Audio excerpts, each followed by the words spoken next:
Hey guys, okay, today I'm going to talk a little bit about winter laminitis and winter foot pain because this is the time of the year in Minnesota where we have a lot of horses dealing with this. You know, the snow gets crusted over, they've got really hard footing, and you can see a lot of lame horses. And people tend to think that, you know, it's stone bruises or it's bruises from the ice. And while it certainly can be in some cases, it can also be winter laminitis. So first I'm going to talk about how a healthy horse handles a cold, and then I'll talk about how a compromised system handles the cold and how this can eventually lead to foot pain. So in a healthy horse, when the horse needs to warm its core more and it's not blanketed and it needs more help, it can take blood from the foot. And the way that the foot does this is by the remarkable design of the frog on the bottom of the foot. So as the frog makes ground contact, compresses, the heels expand, the foot flexes and expands, the frog actually acts as almost like a pump and shunts the blood back up the leg to the body where it's needed.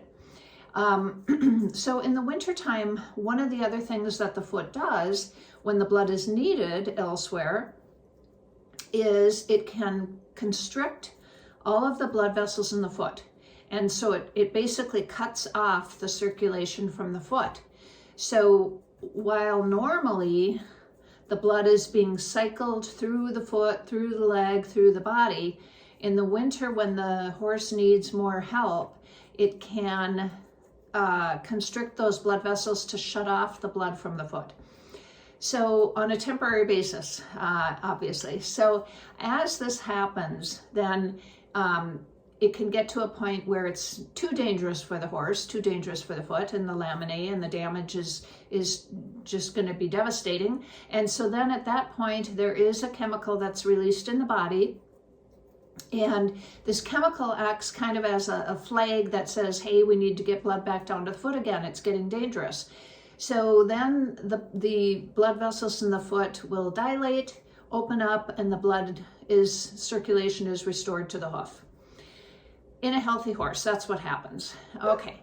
In a compromised horse that has insulin resistance, Cushing's, thyroid issues in some cases, we've got the horse has a couple of things working against it. First of all, the blood vessels in the foot on these horses are already more constricted to begin with. So these horses already have less blood flow than a healthy horse. And then to make matters even worse, that chemical that's released in a healthy horse that acts as the red flag and says, hey, we need blood back to the foot, that chemical can be blocked in these insulin resistant and Cushing's horses. So the horse has no way to know that it needs blood back to the foot again.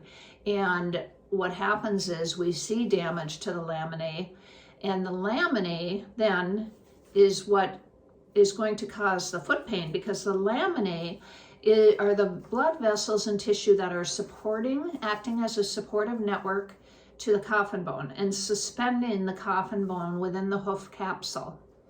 So when that laminae is damaged from lack of oxygen, lack of circulation, then we can have the coffin bone actually starting to rotate just like we have in a regular laminitic horse, and possible founder, possible rotation so severe that it's going to penetrate the sole of the foot.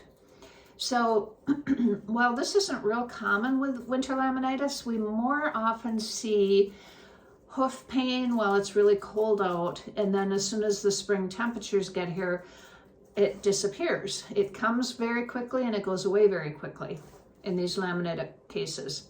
But it is a risk of founder, and so it is important to address it and do what we can for the horses when we see these symptoms. So what can we do for the horses? Well, most obviously, help warm the horse. Blanket the horse. Put leg warmers on the horse, possibly even fleece-lined boots if you're in an environment where a horse can wear those. Anything you can do to warm the core of the horse so that it's not feeling that it needs to take to shut off the circulation in the feet. So we want to get circulation going. In the wintertime, we often have horses not moving around very much anyway. So again, that's what they have going against them. You know, even a healthy horse, they're not going to be moving around a lot. They've got a lot of lymph buildup. They've got a lot of impaired circulation. So we want to improve circulation in the feet. We want to keep the horse moving. Don't stall. Don't think that by stalling the horse to warm him up, you're going to be helping. Hey, Smoke. Because if the horse is standing still, then that's not going to be helping the circulation improve. So warming the horse, blanketing the horse, giving the horse soft footing to move around on so that he feels like he can move around more. You know, possibly taking shavings. What we do here is we take like 10 bales of shavings and just put it out in front of the barn so that when the footing out in the pasture is really bad, or even like during the melt right now where we've got, you know, lakes starting all over in the pasture, we always want to have a big dry area in front of the barn for the horses to move around. So those are some tips of things you can do to help the horse. And also we can feed adaptogenic herbs. Now, adaptogens are things that help the horse deal with stress. Foot pain is going to cause stress.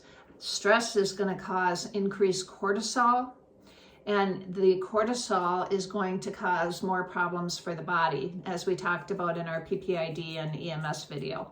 So it really is a vicious cycle. So you want to, you know, reduce stress as much as possible. So feeding adaptogens can help the horse deal with stress. And some of those adaptogens would be, and also things that will increase circulation in the foot. There are also herbs that can help in that area. So, for example, jiagulan is one, ginger root is another, burdock is another. We've got one of our graduates did a great post on Facebook, and I'm going to post it below in the comments. And she gave a whole long list of herbs that you can use to help increase circulation and also with pain management. So I'll post that below. So, so feeding the adaptogens, keeping stress as low as possible, keeping the horse moving and keeping the horse warmed are things that you can do to help combat winter laminitis. Now, the other thing is, you know, to try and distinguish between winter laminitis and a stone bruise, you know, possibly if it's winter, if it's the hard footing or stone bruises, you maybe more than likely would have other horses in your herd dealing with the same thing.